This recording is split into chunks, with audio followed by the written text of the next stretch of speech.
I'm Casey Anderson. I've been all over the world in the tracks of wildlife, chasing adventure and stories of our untamed planet. From the mountains to the jungle, the opportunity for adventure is endless.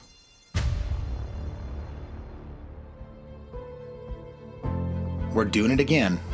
We're going back to the Lost Lion Cave. I found this cave 13 years ago while following a mountain lion's tracks. Mountain lions tend to use little overhangs in caves like this to mark their territory. They act as nice shields to the elements to protect the scent marking scrapes they leave behind to communicate with other cats. But it became the Lost Lion Cave when I couldn't find it when I went back to explore it. Earlier this year, we rediscovered it, and it turned into something I couldn't even dream of. A bear den, a lake, and when the lake drained by the end of summer, it opened up passageways into the unknown, into places that no other human has ever set foot. We squeezed our way through the kitty chasm, and it opened up to even more mysterious passageways. We explored everything we could with our novice caving skills and turned around when we reached a point where we didn't feel comfortable continuing on our own. We knew we'd be back though, and this time I wanted to bring some experts in the field of exploring and mapping unknown caves. So I'm back at the Lost Lion Cave, and like I promised, I brought in the big guns, I brought in some pros. It definitely was getting a little harder than I could deal with, so I reached out through the local caving grotto and found some folks. And this is James, this is Brendan, and these guys are going to be our cave guys today. These guys have been doing cave stuff for a long time, right? Quite a while. I've been caving since the 1970s.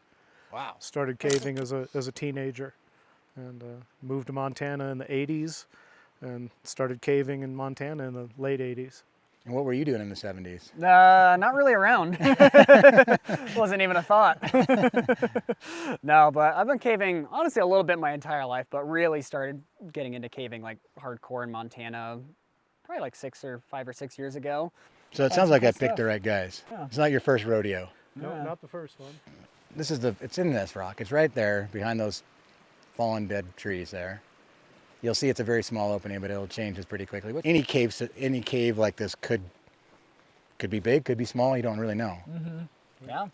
Only one way to find out. Yeah. Yeah. Only one way to find out. Like you said, let's head into the cave. Yeah. Sounds good to me. Sweet.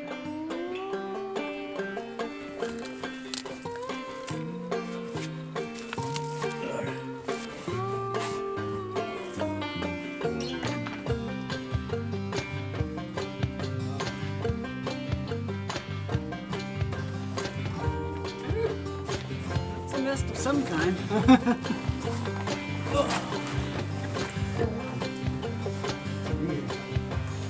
We made it down to the lake chamber, and already James and Brendan are discovering things Riley and I blew right past. Cave popcorn. It's small, knobby growths of calcite that have formed on the cave walls, likely formed by water seeping through the walls in a uniform manner. Casey coming through the kitty chasm. Yeah, it does feel narrower.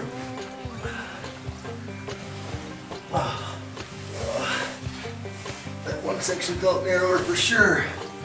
It's getting to be a bigger kid. How does it feel being back in here? Oh, it's exciting. It's tight. It's a tight little guy. It is a little squeeze. You know, it's not for, if you have any sense of claustrophobia.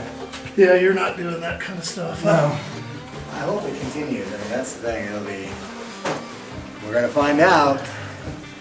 Now that we're through the kitty chasm, I'm going to take them to the point where we turned around. We know it goes farther, but we didn't feel comfortable exploring it on our own.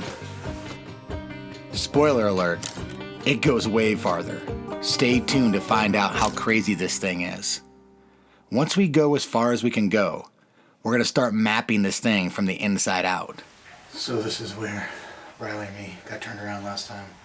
This was the end of the line, but we see right up here, there's a big gap. Looks like it goes back. There's one right over here too that looks like it goes back. So the guys in our nest are going to try to continue on, see where this cave goes.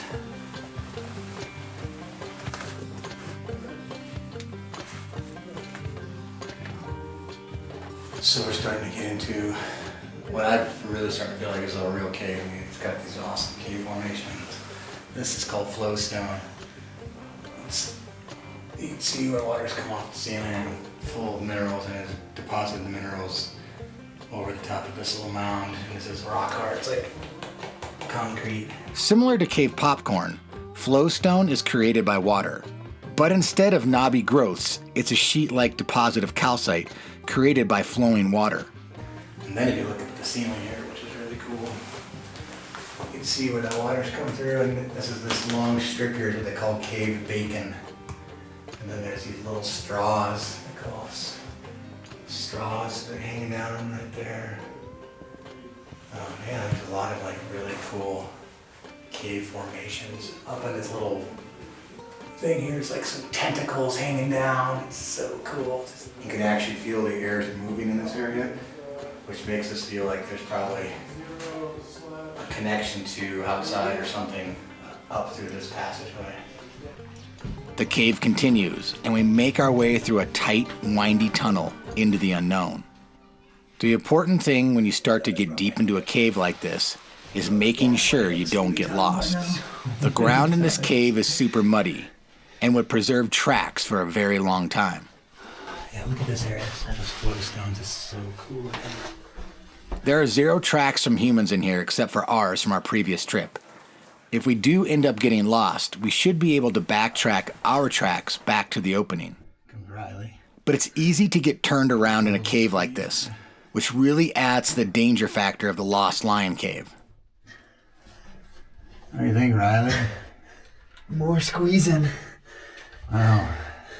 So epic, though. This is the little passageway right after where we got turned around last time. And it's going and going. It gets super tight right here.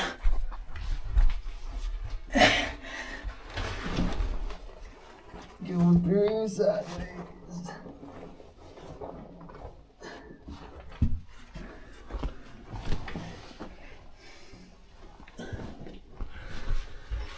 One squeeze after another. Makes me want to do yoga because I am not flexible. And I'm a 210-pound man. Ugh. Just don't fit in little tight places very easily. Yeah, this cave is certainly not a walk through a nice big, easy to walk in tunnel. It's slippery, it's narrow, it's tight, it's challenging, it's awesome. More squeezing. Here we come. Going through this is probably the second tightest squeeze in the whole cave so far.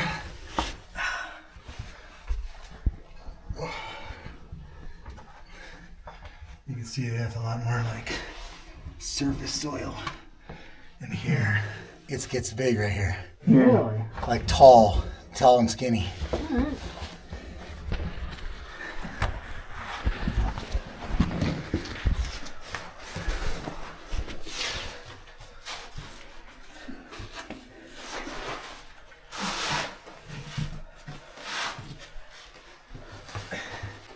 Pretty cool. Man. Dude, this thing is just getting serious now. Yeah, for real. We've gone past where Riley and I stopped significantly.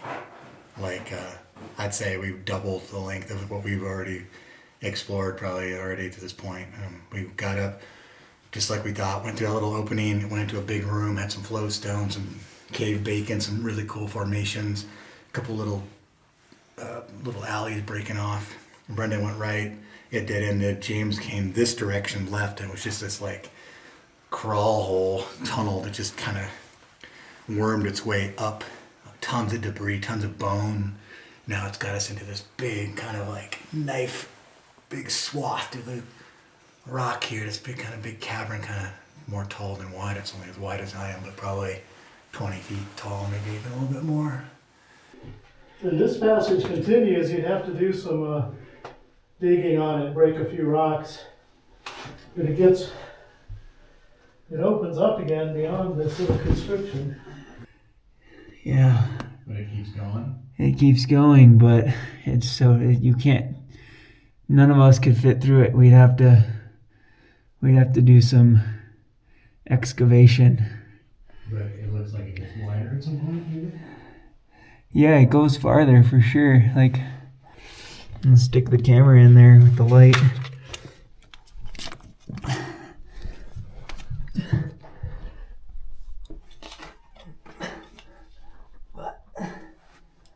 Yeah, it definitely goes farther. So we might have reached a dead end, but we've added a ton more to this cavern. Yeah, he says with some digging, they might be able to open that up a little bit more. Maybe there's more to find out. Lost Lion Cave to be continued. We're not done yet. James and Brendan are now going to hand map the Lost Lion Cave. They brought some cool cave technology to do so. You see the laser dot? Can you pick that up? Yeah. And when I press the button, it gives me the distance from the instrument to that point, and also the compass heading and the inclination or the angle up or down. And as we backtrack out of the cave, they take measurements and compass headings throughout the passages. James is mapping the side view. Indicating that passage keeps going really small. 12, 14, 16. And Brendan is mapping it from the top down. Once they complete the measurements all throughout the cave, they'll be able to join forces with their maps and create an exact 3D map of the Lost Lion Cave. The amazing thing about this cave is that it actually keeps continuing on. We don't know where the end is. Hi. We are eager to get back and to explore it more. This isn't the last you're going to see of the Lost Lion Cave. I have an awesome feeling about it. And I can't wait to get back here and again, see how far this cave really goes.